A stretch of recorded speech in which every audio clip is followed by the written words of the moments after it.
And here we are. There are now so many Trump trials, there is no longer enough Trump trial time. Quote, at one point in the proceedings, writes the website The Messenger, from the pretrial in Florida yesterday, Judge Eileen Cannon asked whether a Manhattan judge may be open to moving Trump's separate criminal trial in New York in March 2024. Not enough runways. Well, never say we did not get what we asked for. The second federal set of indictments of the defendant could be handed up as early as Thursday, though Friday seems likelier still, and the likeliest is Trump being notified Thursday or Friday and then announcing it, and then we will reenact early June, where we all know in advance and there's enough time for the sledge gangs to put up all the stages and tents and refreshment stands, and the jugglers can get out the elephants because the circus is coming to town in Washington. We do know what was in the Jack Smith January 6th target letter, second in a series of who knows how many, collect them all, received Sunday by Trump's lawyers and read to him that night. It was Rolling Stone that broke it. It listed just 3 categories of federal statutes the government claims Trump violated and is likely to be charged over: conspiracy to commit offense or defraud the United States, deprivation of rights under color of law, and tampering with a witness, victim, or an informant. A few hours later, ABC News confirmed those 3 categories word for word, and both reports noted what is not in the letter. As Rolling Stone put it, quote, the letter does not mention statutes on sedition or insurrection. I'll add there is no category mentioned that could even obliquely house charges of wire fraud for scamming people into donating into that bottomless slush fund ostensibly designed to fund Trump's effort to overturn a stolen election Jack Smith has clearly been trying to prove Trump knew was not stolen.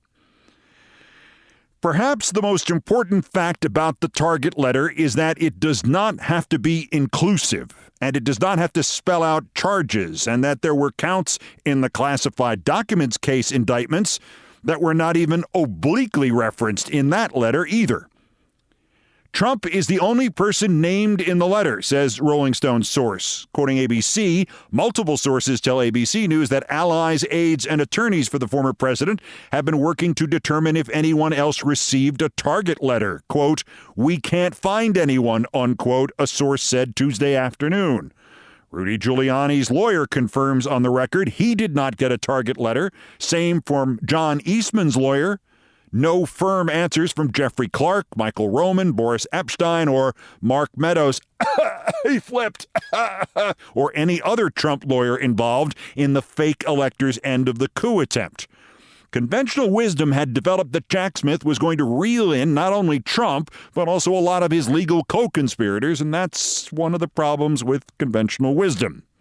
So let me now quote more conventional wisdom. Rolling Stone, the New York Times, and ABC led the way here, quoting experts who believe that one of the gists of this case, spelled out or at least referred to in the letter, may center on the effort to produce false documents, that would be the actual physical slates of electors, which would be that first category of charge, conspiracy to defraud the United States, the false electors, and then using those documents and those electors to pressure Mike Pence and others to act illegally, which could be deprivation of rights under color of law. Rolling Stone says there are charges in there specifically relating to the pressure on Pence during the Electoral College ceremony on January 6th. And the Times quotes the former White House ethics chief Norm Eisen, by leading the effort to procure fraudulent electoral certificates across the nation, Trump helmed a conspiracy to defraud the U.S., and by using those false documents to press Mike Pence to disrupt the January 6th meeting of Congress, Trump attempted to obstruct an official proceeding. As an aside, no one, anywhere, no offense, Mr. Eisen, no one, anywhere has ever said the word helmed aloud. Deprivation of rights under color of law is Section 242 of Title 18 of the U.S. Code, and while it is almost always used in discrimination cases, the government explains the law thusly. It covers some acts done by government officials lawfully, quote, but also acts done beyond the bounds of that official's lawful authority if the acts are done while the official is purporting to or pretending to act in the performance of his/her official duties. If Trump as president is telling Pence as vice president he is lawfully required to stop the certification of the Biden electors, and Pence is not lawfully required to do that, not even lawfully allowed to do that, that act by Trump could easily be deprivation of Pence's rights. As an aside, there is a huge irony here pointed out by NBC Justice reporter Ryan Riley. Whether deprivation of rights under color of law is the Pence thing or it's something else, it loudly echoes the day, half a century ago, 1973, when the Justice Department, Jack Smith's current employers, indicted Trump management, Fred Trump chairman, and his weird kid Donald president for discriminating against black renters at the Trump Wilshire Apartments in Jamaica Estates in the New York borough of Queens. The Trumps settled, Dementia J. Trump claimed victory, and a pattern of public racism in Trump's life that has lasted half a century was established, if it hadn't been established in the womb. As to that third category of charge in the letter, I have found no wisdom, conventional or otherwise, about the tampering with a witness part, or tampering with a witness, victim, or informant. But it could easily be the Cassidy Hutchinson case, where a Trump-provided lawyer urged her to not remember what she clearly did remember. Or tampering could be the Pence stuff, and the deprivation of rights under color of law could be something else altogether. There continues to be some reporting, but far more murmuring below the surface, that whenever we see this grand jury report, it is going to be filled with enough separate counts, as I phrased it in my Bulletin podcast report yesterday, to make the first case look like a small stack of parking tickets. In addition to the prospect of other categories of Trumpian criming, that first one, defrauding the government, why, that might as well be accompanied with an actual CT scan of Dementia J. Trump's head. Defrauding the government? That is Trump's reason for existence. The fake electors are doubtless included in there, and Trump would certainly be charged for each separate slate from each separate state.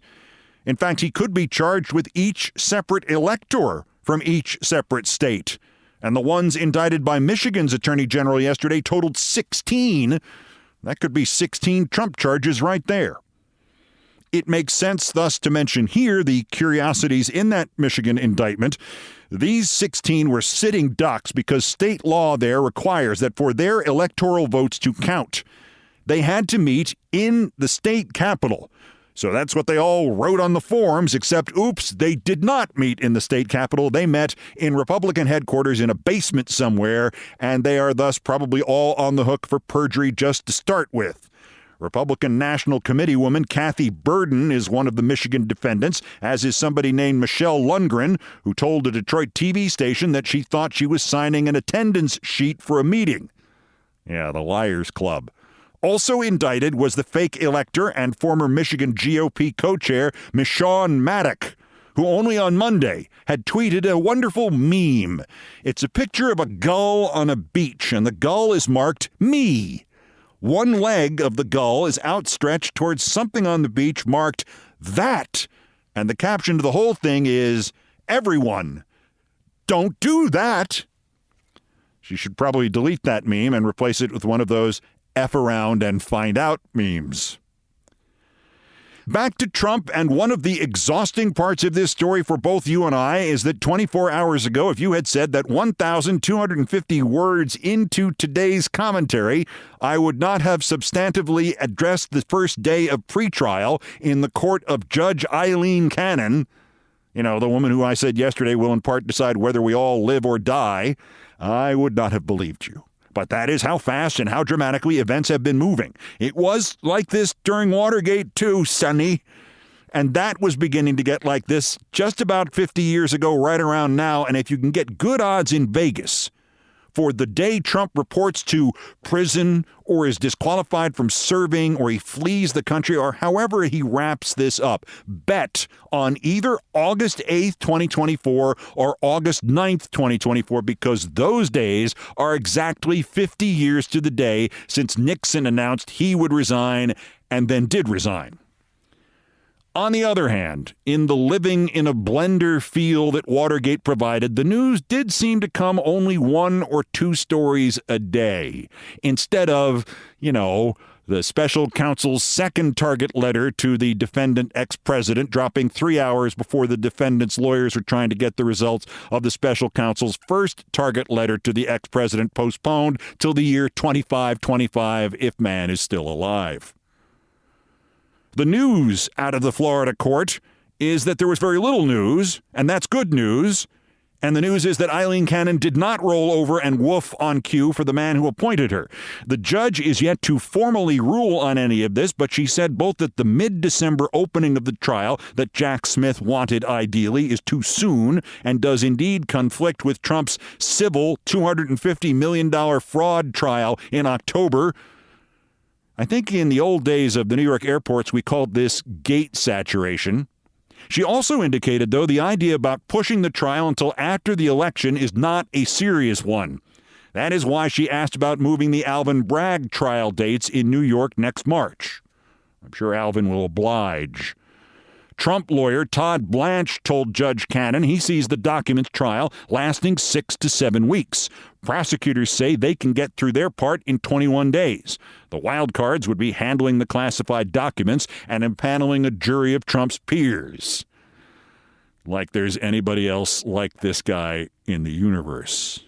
Still, the overarching news from Judge Cannon's courtroom is positive. It remains Cannon did not open the thing up by shutting it all down. To hop briefly through the looking glass, people, and see all this from parallel America, white land, fascist land, Trump land, guess what? This is all a diversion. Didn't you know that? There's no case. There has been no investigation. The target letter to Trump was sent for only one reason, and it was only written the other day, and it only exists to distract America from the latest James Comer, Hunter Biden scandal fairy tale and the revelation of the identity of whistleblower X. I believe she was played by Lana Turner in a movie in 1966.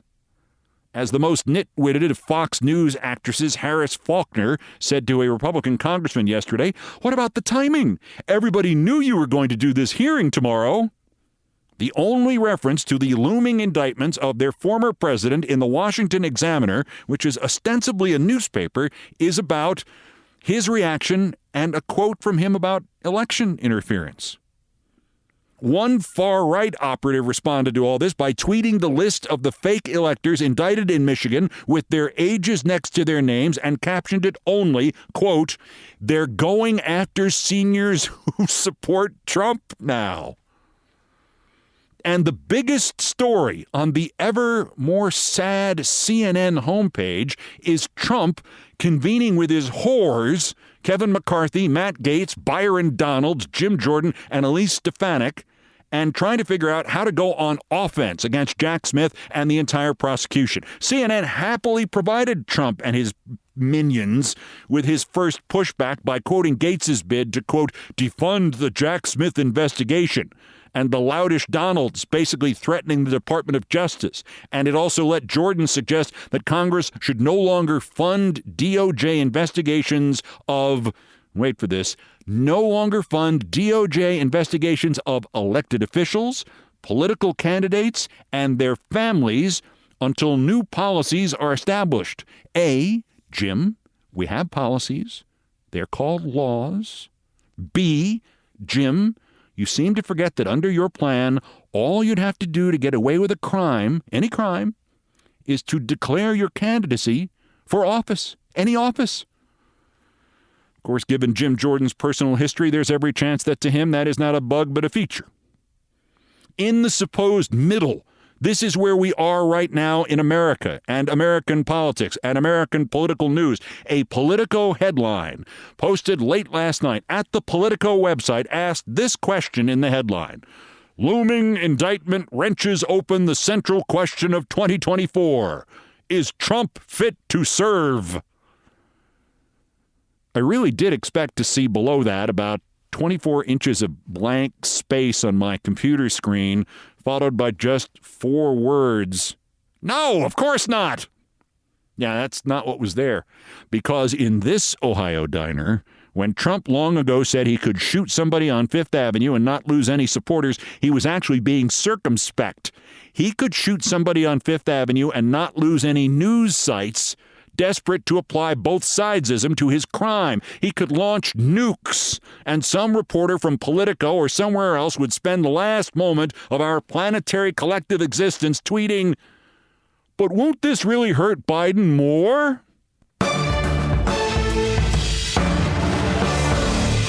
Also of interest here, I want to repeat an observation I made in the bulletin yesterday. I am convinced now that Ron DeSantis is there only to make Trump look good by contrast. DeSantis' first big mainstream media interview, 4 o'clock yesterday, swamped by Trump's pretrial, Trump's target letter, Trump's primetime interview. And he actually says something, DeSantis does, that gets quoted, and unfortunately, it's a callback to that incident where he reportedly ate custard at dinner with his hands. Asked by Jake Tapper whether moving further to the right on cultural issues in Florida makes him less electable nationally, DeSantis answered, quote, "I don't think it's true. The proof is in the pudding." Your fingers are in the pudding, Fats. Not that the stain of that will be hard to clean off for him, but the aforementioned Washington Examiner quoted it in its DeSantis story last night 4 different times. I'll say it again. If Trump falls, jumps, or gets pushed out of a window, he will survive the fall without a scratch because he will land on Ron DeSantis. One other thing. I have been ignoring the dogs. Here at home? Yeah, a little. But I really mean on the podcast. So let me tell you of the day I went from no dogs to all dogs. And I'll introduce you to my special guest, my birthday gal, Stevie, who's just turned 11. And I'll tell you how she and Rudy Giuliani figured in my becoming born again in dogs. That's next. This is Countdown. This is Countdown with Keith Olbermann. Now on a day of an unusual rundown for Countdown, since I had 2 of them to do yesterday, I kind of ran out of time, which is fine because I've been wanting to tell this for a while. We're already at the number 1 story on the Countdown and my favorite topic, me and things I promised not to tell. Busy month around here with the dogs.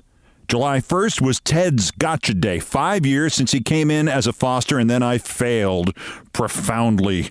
Once again, lucky me. I don't know how Ted found me, but here he is.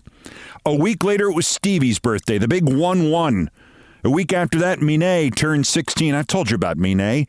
He's the rescue who had outlived his human, and they thought he had dementia, and we had to take all of his teeth out. And when he first got here, he was like a Roomba, and he didn't have dementia. He had bad teeth. And once we took out the bad teeth, 90% of his dementia cleared up. And he's gained 3 pounds since then. He started talking to me now. And he understands most of what I say to him, even though he really only understands French. It's a long story. He's also the best on-a-walk dog in the world. But if you had said any of this to me on September 30th, 2012, not one word of it would have made any sense to me. I had never had a dog. Allergies and travel and work. And then Olivia looked at me and said, "I need a puppy fix." That was the exact quote. This was September 30th, 2012, nearly 11 years ago. And my girlfriend, Olivia, her family dog, was dying. My girlfriend wouldn't say it. Her folks wouldn't say it. The dog, a Jack Russell Terrier named Casey, did her best to be the only truthful one in the bunch, moving purposefully and unsteadily with every step and looking out at her world with a seeming mixture of acceptance and sadness and regret that the one time she really needed bipeds to speak for her, they wouldn't. I just need for dogs not to mean sadness, Olivia said, just for a while. Can we go to that pet shop on Lex? I mumbled that we could go, but that I had resisted the dog entreaties of 11 girlfriends before her, and I would successfully resist hers. I had always loved dogs, but I was really allergic to them, and my doctors had all said that even hypoallergenic dogs were a crapshoot. She said, I do not want a dog. I am not trying to convince you to get us a dog. I just want to hold a puppy for a little while. She paused, as she always did when she felt both hopeless and angry at being at the mercy of feelings, and she lapsed into the shrug emoji, as sappy as that sounds. Olivia, the girlfriend, the former girlfriend, let me make this easier on both of us. We'll call her TFGF, the former girlfriend. TFGF and I left for the pet shop in mid-afternoon, and I told her my true fear here, that my native but dormant shared affinity with dogs would, all of a moment, spring fully grown from my soul, and I would blurt, just give me all of them. I mean, what kind of life could I offer a dog? I was on television, and thus always in a television studio, and thus never home for play or walks or just the prevention of canine loneliness. I had a girlfriend who lived out of town half the time. I was clueless as to every practical aspect of the dog thing. I had littered the continent with dead houseplants, and I no longer thought myself capable of pulling my ego out of my backside sufficiently to take care of fish. I had literally not had a pet of any kind since 1967. I had come to terms with living in a wistful, hazy world in which I might inadvertently have a dog pal for a few moments, but almost never indoors and never without the pang of knowing that the hello itself contained the start of the goodbye. And I was allergic. I was allergic to the obvious big, furry, friendly dogs, and I might be allergic to the ones that were billed as non-allergic. And if I disobeyed this immutable canon, the buried tears of permanent exclusion might be replaced by far worse ones of separation and loss. Me? I would get over it probably, but without overvaluing myself too much, to betray the love of a dog? To send a dog back because of allergies? As TFGF and I approached the shop, there was, as there almost always is there, a small crowd undulating around it. Lexington Avenue's narrow sidewalks make these human clots easier to form even late on the first Sunday of autumn. There is also an obstacle course of grates and cellar doors and bikes chained to poles and parking meters and canopies for diners and restaurants and mattress showrooms and other places that are not quite seedy, but also aren't quite your first choice. The uptown edges of the grime and noise that constitute the maze of 59th Street Bridge approaches lend the place a congested feel even when it's otherwise quiet. We are 3 blocks up from the trying just a little too hard merchandising of Bloomingdale's. There are unwashed delivery trucks double parked 365 days a year, and then, totally out of place amid the prosaic trappings of a big city at its most meh, there they are, bouncing off each other, tearing impotently at other tiny heads and tails and paws, doing a seeming pantomime of dismemberment. Their yips and the crunch of the shredded cavorting paper are just audible through the glass and over the din of the street. They create an oasis of cute. And just in case you can't tell what they are, there's this big neon sign above their street front window that reads, "Puppies!" "Don't make me go in," I pleaded. She reassured me. We'd go in, she'd hold the dog. All I had to do was take a picture. "You don't understand." I reached for her hand. What I'm trying to say is, I always wanted a dog, but I could never have a dog. Just as the door to the shop opened, she grabbed my arm. She yanked hard, she swore, and she muttered, "You'll survive. Man up." "Don't make eye contact. Don't make eye contact. Don't make eye contact. Don't make eye contact." We were going towards puppies and past puppies, and the appearance of a small staircase to a training loft confirmed we were now going under puppies.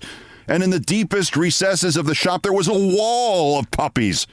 To our right, 3 cages high, 6 across, all a yellowish beige behind a reddish-brown Formica countertop, then a structural beam, and then 3 cages high, 2 across, then a corner with a small visiting pen built into the countertop, then right in front of me, the Hollywood squares of puppies.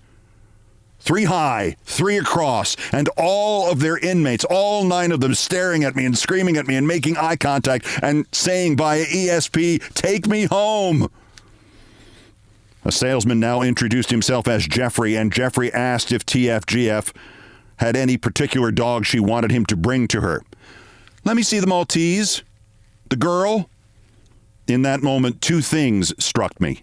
Firstly, this was my cue to get the phone out and prepare to take the photo of her with the puppy. Secondly, the dog whom the salesman was now temporarily liberating from the surprisingly spare cage was the only living soul inside that pet shop besides me who was not making any damn noise. Every other puppy was perfecting its adolescent bark. The cats were making a bewildering variety of noises. And was that a Norwegian blue parrot squawk? Remarkable bird, the Norwegian blue, isn't it? Beautiful plumage. This Maltese said nothing. She looked like her torso would easily fit in one of my hands. If she was 3 pounds, a quarter of it was hair, and half of that was curled, and presumably somebody came by every day to turn what sat atop her head into a mohawk up top and a mullet in the back. Her cage mate brother seemed a little bigger, but his eyes were clearly smaller, and their ocular contrast was immediately visible, even if you still had forlorn hopes of avoiding eye contact. His shone. Hers were illuminated. He tried to get past her into the salesman's arms. She simply lifted up her head towards him, and it actually crossed my mind that she looked like she was about to say, "Hi, Jeffrey, how are you today?" He put her gently down in the playpen at the right corner of the counter. TFGF asked if she could pick the puppy up and nodded to me to get the camera ready. "Honestly," Jeffrey said, "this is the sweetest dog we've had in here for months. I say that every day to almost everybody, but this time I'm actually not lying." TFGF cradled the Maltese in her arms with the dog's head facing to my right. I tapped the camera on the phone. My hand was already shaking.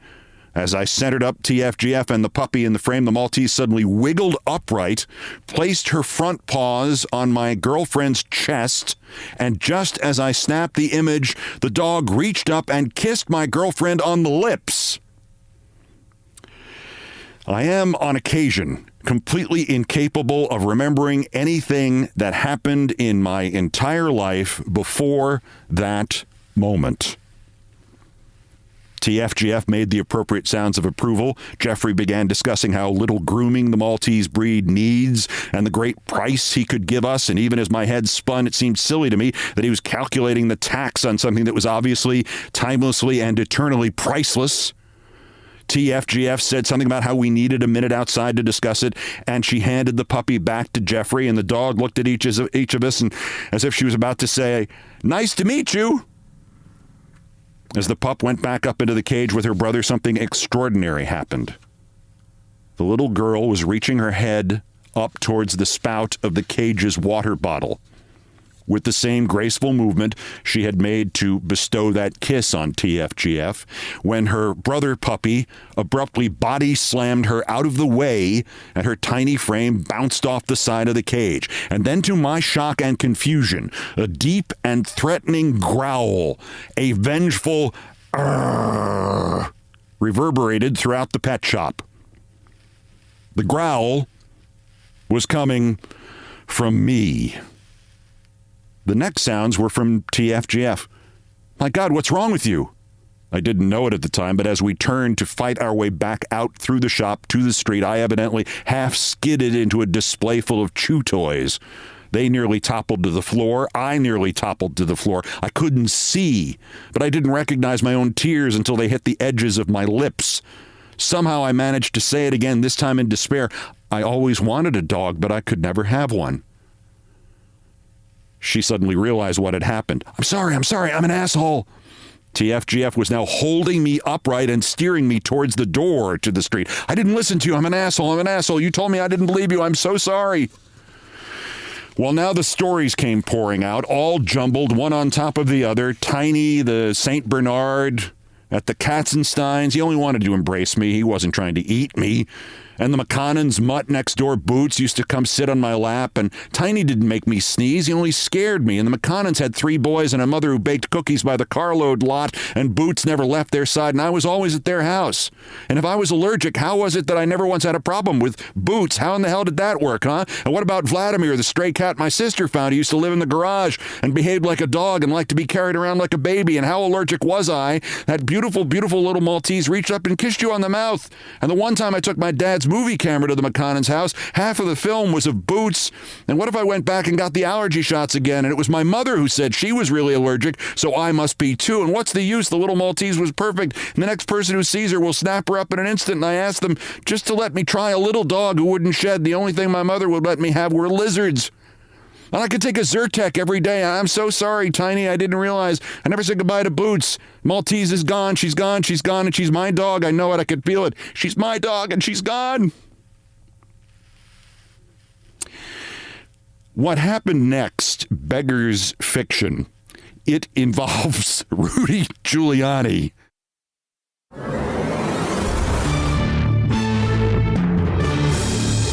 Back to the number one story on the countdown and the day I fell in love with a dog for the first time, and my girlfriend, the former girlfriend, TFGF, and I left the puppy in the pet shop.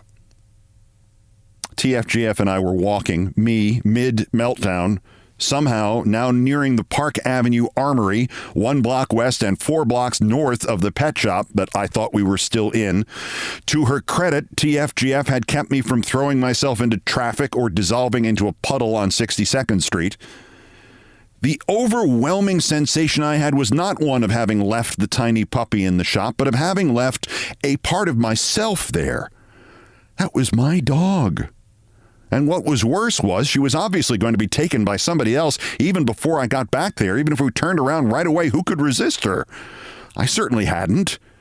My chaotic stream of consciousness monologue paused only when I had no choice but to shut up and gasp for breath. And the comments with which TFGF tried to soothe me in these moments were self-abnegating and solemn. She had talked me off the limb of my certainty that the dog had already been sold and was now steering me back towards sanity. I had to, she would say later. You were having a breakdown. She said we should go home, and if I wanted to talk seriously about the practicalities of owning a dog, we could do that and still get the puppy the next morning, even if it meant delaying her departure for D.C. Don't worry, I'm sure she's still there. They were getting ready to close. She'll be there in the morning. I exhaled. And then I repanicked. She's... I sniffed anew and the tears resumed. She's in that cage with that brother of hers? In the basement somewhere? Before TFGF could answer, and I swear this is true, Rudy Giuliani spilled down the stairs from the armory we were passing. A cop suddenly appeared from a different nowhere and put out an arm and firmly asked us to stop walking, and Giuliani scuttled, rodent-like, into a waiting car. A wife was with him. I did not and do not know which number. The driver was already closing the door behind them when I shouted it. How come my dog has to spend the night in a cage while that asshat is allowed to roam around this city without a leash on him? Later that evening, TFGF said that was the first moment she thought we might just get home safe and sound after all. It was not 10 more minutes back to my apartment, and we walked it in silence now. I had long since saturated my handkerchief and some tissues TFGF had in her pockets. I was breathing deeply and restoratively now, the sniffle frequency reduced to once or twice per block. And my mind was crowded with the dogs I had known. Boots, Tiny, Vladimir the cat, even TFGF's little Casey, dying out in Jersey and unaware of the seismic events which she had set in motion. I was thinking of other dogs, too. All of the dogs in all of the stories of James Thurber that I read on TV every Friday night. I had smiled along with his poetic descriptions of them, but never confessed I loved them as he must have. There was Samantha, whom my late friend Bruce Hagen used to bring everywhere, including our college radio station newsroom, the first really big dog who did not frighten me. My great aunt's Yorkie, whose gas was so potent that the Christmas just before I turned 9, my great-uncle said he was convinced she had been a German terror weapon at Chateau Thierry in the First World War, and he and I had bonded because I knew what Chateau Thierry was.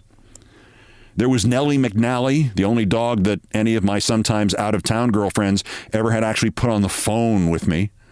In my mind, they all stood before me, all lined up, all quiet, smiling, all with the kindest type of, "I told you so, dummy," on their wonderful faces. And dozens more behind them, vague shapes and sizes, who belonged to neighbors or co-workers past, or who were just chance encounters on the streets of any of a dozen cities decades before. "No, I'm sorry," she said. "I shouldn't have been that selfish." But now I disagreed with her, and as I unlocked the apartment door, I began to tell her of the dogs I had just been communing with in my mind, and what had suddenly become necessary, urgent, inevitable, and perfect, but about which I needed as much detail as I could in as short a period as possible. TFGF tried. "Well, you just take the dog wherever you can." My parents have been saying this a lot lately. Now they regret not doing more things with Casey. Not adventures, not kayaking, just taking her with them, or going out in the yard, or just holding her while they watch TV. You just let the dog in. We went through topic after topic: cleaning, training, handling poop, walks, food, puppy sitters, moving books off ground level shelves, discipline, and most importantly of all, a backup plan in case this epiphany was false and or I was still allergic or terrified or incompetent or all three. I don't think it'll take much to convince my parents to take her. I mean, even after Casey recovers, and I can take her with me to D.C. tomorrow. I'll bring her back next weekend so you can get the apartment ready and you can get you ready, and you don't have to go in at the deep end right away. I interrupted her with a kiss. "Let's go back there before they close. I don't want to wait till morning. I'm still terrified somebody else will realize how extraordinary she is." Unexpectedly, I had a moment of doubt at this point. This isn't just me having a breakdown, right? I mean, she is extraordinary. I'm having a breakdown, and she is extraordinary, isn't she? TFGF stopped being nice and now for the first time looked at me like I'd just gone crazy, even though I just had gone crazy. "Obviously," she said, "that was a real kiss." The pet shop had stayed open, partly because TFGF phoned them as we hit the street outside the apartment building, and partly because they knew. "You were coming back," Jeffrey said. "You just see it sometimes. Also, you seemed kind of emotional." TFGF helpfully mentioned that I'd had a breakdown.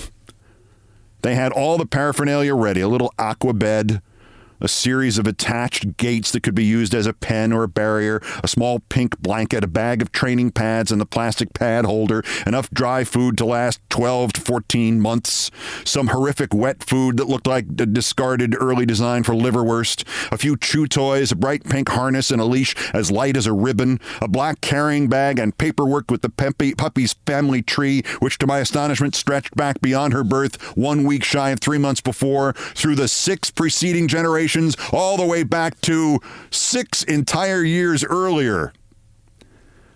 In addition to all this, they could have included a moped, a stock portfolio to guarantee her college education, and a Maltese-sized typewriter with a 20-year supply of replacement ribbons, and I would have also bought them. A very nice lady named Ellie tried to train me to be a dog owner in about 94 seconds and handed me a voucher for a vet and a checklist of stuff to do. I signed a credit card bill. I think I used my own name. I absolved myself of the guilt of not getting a shelter dog because I was allergic and kind of had to go the shop route. Plus, I was not looking for a dog. I had actually fallen in love at first sight with this dog. And lastly, because no matter how the obvious and often tragic flaws in this system, there was no arguing with the fact that those dogs who came from a pet shop had as much of a right to a happy life as any other dog. At that moment, they produced her from the back room behind the block of cages where we had first seen her. Her curls had been fluffed up and her hair freshly brushed. It would be lovely to say she made eye contact from across the shop floor or was aware of our presence or yipped happily at the sight of me, and it would be completely untrue. The little Maltese calmly scanned the room, only occasionally glancing up at the manager who carried her and not once at us until she was, without ceremony or comment, handed to me. Whereupon, she immediately twisted out of my trembling hands, stuck her front paws on my chest, and reached up to give me a kiss on the lips. And then another, and a third. And my sunglasses hid the tears that welled up again. I managed to ask if they all did that. No, came the answer from that salesman, Jeffrey. Honestly, like I told you, sweetest pup we've had here in months. Loves people. I'm sad to see her go. I marveled at how light she was, and yet how articulated and strong her body was. Her eyes were far more beautiful than I had realized, oversized even for a puppy, almost no white visible, the reflection off the deep brown irises almost iridescent. And more astonishingly, this little soul, who was about 1/212th my age and about 1/87th my weight, and who had a great-great-great-great-grandmother born in 2006, when my great-great-great-great-grandmother was born in like 1800, she was meeting and holding my gaze with her own. Whatever I was seeing in her eyes, whatever of the inner being I was actually processing, she seemed to be doing her equivalent vetting. I gave her a little kiss and was by now not surprised when she kissed me again. The little tongue poked out a fraction of an inch, just enough so any one of us dumb, unsettled bipeds could tell she meant it.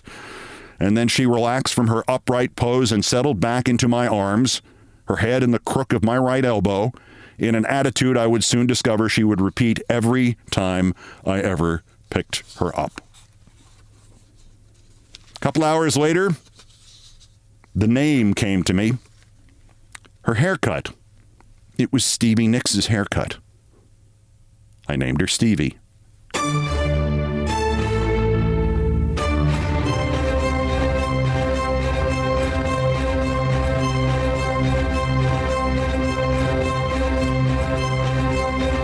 I've done all the damage I can do here.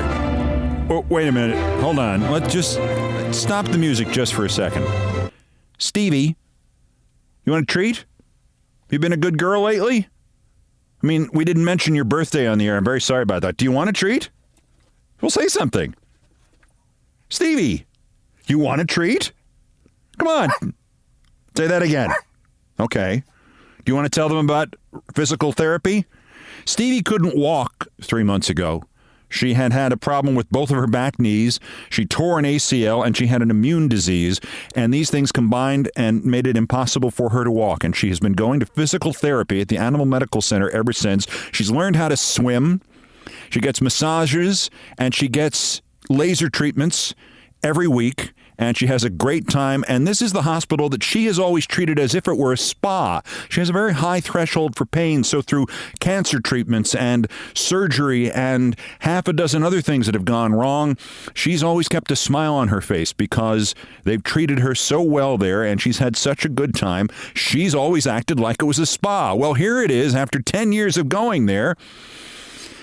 They give her spa treatments. They put her in the water. They blow dry her hair. They often trim her nails to make sure that they get the whole imprint of her feet right, to make sure her gait is okay as she's regained the ability to walk. She goes for a swim. She goes in an underwater treadmill to work out. As I said, they use lasers on her knees, and then they end the whole thing with doing her hair and giving her a massage. It's a spa. She was right. My girl Stevie, 11 years old, and the anniversary coming up, too. All right, you were good enough to sit through this. You want that treat now? Say it again one more time. You want this treat? Say it. You don't have to sit. You don't have to be quiet. She's sitting. The one time she's sitting and being quiet. Say something. Do you want this treat? Yes or no? Yes? Yes? Yes? Well, you're twirling, but say yes. Do you want this treat? There we go. All right. Thank you very much. All right, you've indulged me long enough. Okay. I've done all the damage I can do here. Thank you for listening. Here are the credits. Most of this was written by Stevie. The music was arranged, produced, and performed by Brian Ray and John Philip Chanel. They are the Countdown musical directors. Guitars, bass, and drums by Brian Ray. All orchestration and keyboards by John Philip Chanel, produced by TKO Brothers. Other Beethoven selections have been arranged and performed by No Horns Allowed. The sports music is the Olbermann theme from ESPN2, and it was written by Mitch Warren Davis, courtesy of ESPN Inc. Musical comments by Nancy Faust, the best baseball stadium organist ever. Our announcer today was my friend John Dean. Everything else was pretty much my fault. Don't forget, Countdown now also available for you on YouTube if you want to see the animated version of me. What we should have put on there was an animated version of Stevie. So that's Countdown for this, the 925th day since Donald Trump's first attempted coup against the democratically elected government of the United States. Arrest him again while we still have time. Like, would Friday be convenient? The next scheduled countdown is tomorrow. Bulletins as the news warrants. Till then, for Stevie, I'm Keith Olbermann. Good morning, good afternoon, good night, and good luck.